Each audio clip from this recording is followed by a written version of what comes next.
Page 51, Jingle Bells. On page 50, they're introducing you to a thing we call a chord. There's a difference of opinion on just about everything in music. There's a difference of opinion on what the definition of a chord is. Big surprise. Some people say a chord is 3 or more notes at a time. Other people say a chord is 2 or more notes at a time. I don't care which way you believe, pick one. It depends on which reference you look at. Some references say one thing, other references say something else. Good luck with that one. I go under the idea that a chord is anytime you have harmony. And that means 2 or more notes at a time. So to me, a chord is 2 or more notes.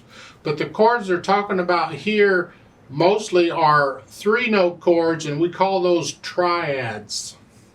Tri means 3, and the ad means something, I don't know. But the triad is a 3-note chord. Generally, they're spaced a third apart. So you would have like a third here and add another third. So there's a third here and a third here. That's 3 notes. It's a triad.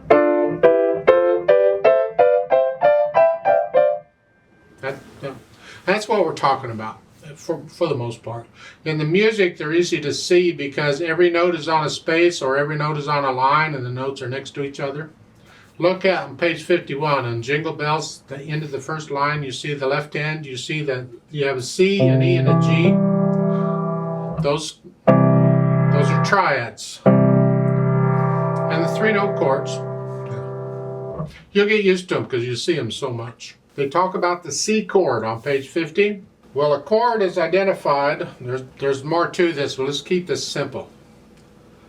When the notes are spaced a third apart like this, every other note, the chord is identified by the bottom note. So this would be a C chord. That's a C, it's the bottom note, it's a C chord.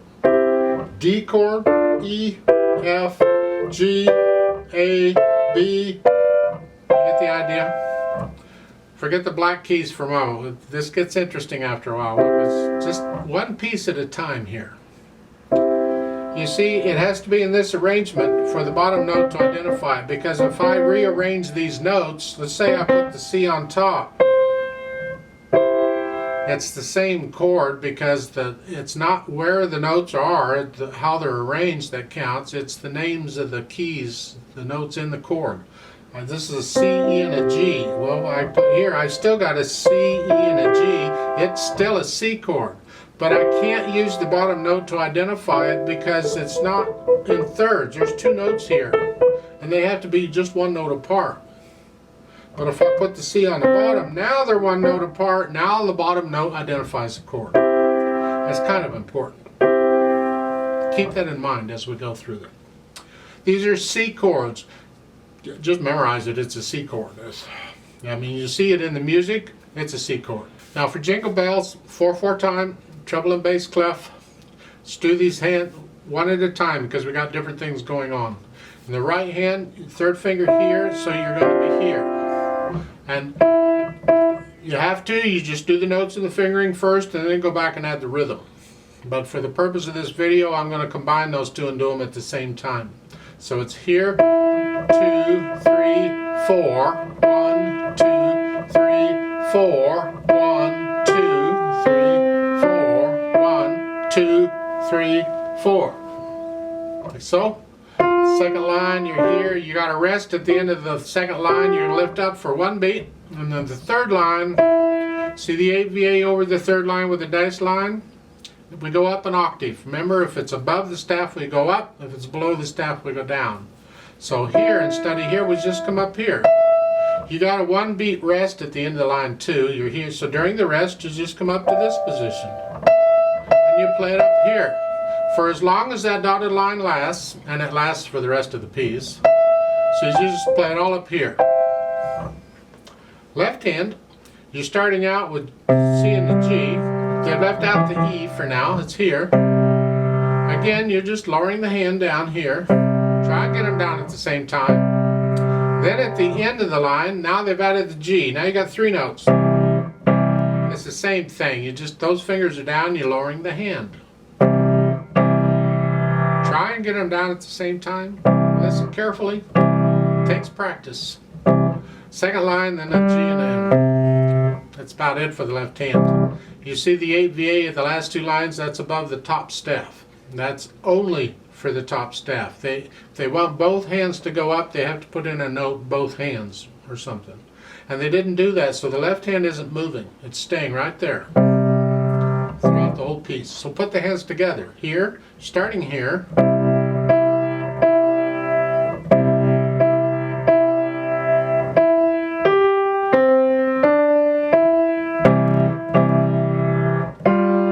So you do that, and then the third line, where you finish the second line here, and then during the rest you come up, and then the third line you're here.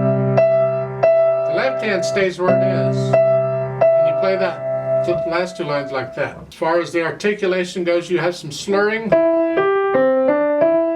You don't need the slurring, but okay, you'd connect the notes anyway is what I'm saying. That's fine. But in the second line, look at the second measure, measure 6, there's an accent on the S. So here, and on the, and then an E. In the next measure, it has an accent. Give a little extra oomph on that. Same thing in the last line. In the measure 14 and 15, or measure 14, the F. Give it a little extra oomph for the accent, is all. Then in the last measure at the bottom, you see the dots, staccato, short, just nice light wrist, just both hands, short. Plus there's an accent there, so you get a little extra oomph and short. Get a little extra And that's basically the articulation. Then the dynamics, well, it's loud at the beginning, and that's the melody. That's the right hand. Keep the left hand soft. We want to hear the melody. Now, if you're struggling with that right now, do the best you can, but keep trying. It will come in time. You will get the control of being able to play one hand louder than the other. In the second line, it's just moderately loud. Come down a little bit. Except for the accents.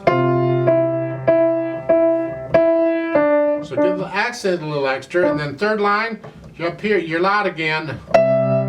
This is loud. This is soft. And then the last line, you come down to moderately loud, except for the accent. And the last note, loud staccato. Like so. That's the dynamics. Speed-wise, brightly, it's a happy song. How fast would you sing it? I don't know. However fast you'd sing it. But the point is, it's got to be even. No hesitations anywhere. All the way through. And you need to be able to do it without looking at the keyboard, except for when you have to move the right hand. So at the end of the second line, when you're here, you got to look down to get your hand up here. That's okay. But once you're up there, you shouldn't have to keep looking at the keyboard anymore, because you're not moving around anymore. Now, for some unknown reason, they've added pedal. You don't need pedal in this piece at all. I think pedal messes it up. But they've added it. You want an experience, some practice at playing it? Okay, let's do the pedal. Push the notes down first and then the pedal. I'm going to hold the pedal down for the first two measures. I'm going to lift it up right after I play the first note in the third measure. As I lift this up, basically the pedal comes up with the left hand, I guess I should say. Something like that. So the second measure is here in the third measure. Right there. And the same thing in the third line down. You push the notes down first and then the pedal. And then in the going third measure, when the left hand comes up, lift the pedal. Right there. And that's the pedal. But as I said, I don't think you need pedal in here. We have certain reasons we use pedal, and none of those reasons fit this. The only reason I can see for doing it here is so you have some practice at doing it.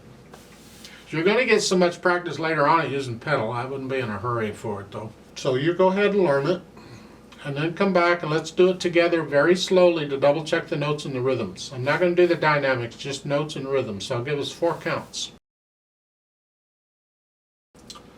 1, 2, ready, go.